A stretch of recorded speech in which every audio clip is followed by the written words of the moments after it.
আমরা অনেকেই বলি এত পড়াশোনা দিয়ে কি হবে। একটু মনোযোগ দিয়ে শুনুন।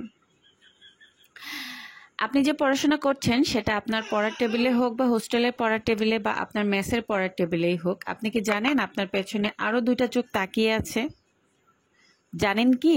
যদি না জানেন আমি একটু ক্লিয়ারলি আপনাদেরকে বলছি।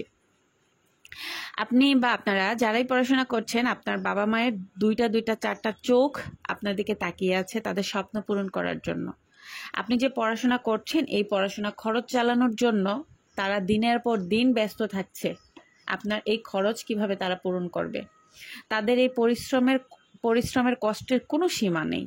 দিন রাত এক করে যাচ্ছে যে আপনি একটা ভালো রেজাল্ট করবেন, শুধুমাত্র আপনাদের এই পড়াশোনার জন্য। আপনি পড়াশোনা করছেন, তারা অধীর আগ্রহে বসে আছে কবে তারা তাদের প্রতিবেশী বা তাদের কাছের মানুষগুলোকে বুক ফুলিয়ে বলবে যে আমার ছেলে অথবা আমার মেয়ে ভালো রেজাল্ট করেছে, ভালো জায়গায় চান্স পেয়েছে।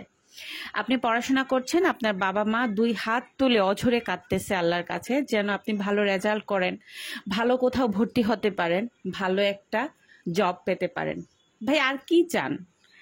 বাবা মাকে খুশি করার জন্য হলেও আপাতত পড়াশোনাটা করেন। তারা যে আপনার প্রতি বিশ্বাস করে এত কিছু করছে, সেই বিশ্বাসের মূল্যটা রাখার জন্য হলেও পড়াশোনা করেন, ফাঁকি দিয়েন না। বাবা মা এত কষ্ট করে আপনাদের খরচ চালাচ্ছে আর আপনারা মোবাইলে ফ্রেন্ডের সাথে নির্দ্বিধায় চেটিং ফিটিং করে সময় নষ্ট করছেন, আড্ডা দিচ্ছেন, এখানে সেখানে যাচ্ছেন, ঘুরে বেড়াচ্ছেন। ভাই এখন না বুঝলে পরে কিন্তু ঠিকই বুঝবেন, কিন্তু তখন আর সেই সময় ফিরে পাবেন না। তাই সময় থাকতে একটু বোঝার চেষ্টা করেন। চারটা চোখ ও দুইটা মুখে হাসি ফোটানোর জন্য হলেও লেখাপড়াটা খুব দরকার। যারা এখনো স্টুডেন্ট লাইফে আছেন, স্কুলে পড়ছেন, কলেজে পড়ছেন বা ইউনিভার্সিটিতে পড়ছেন,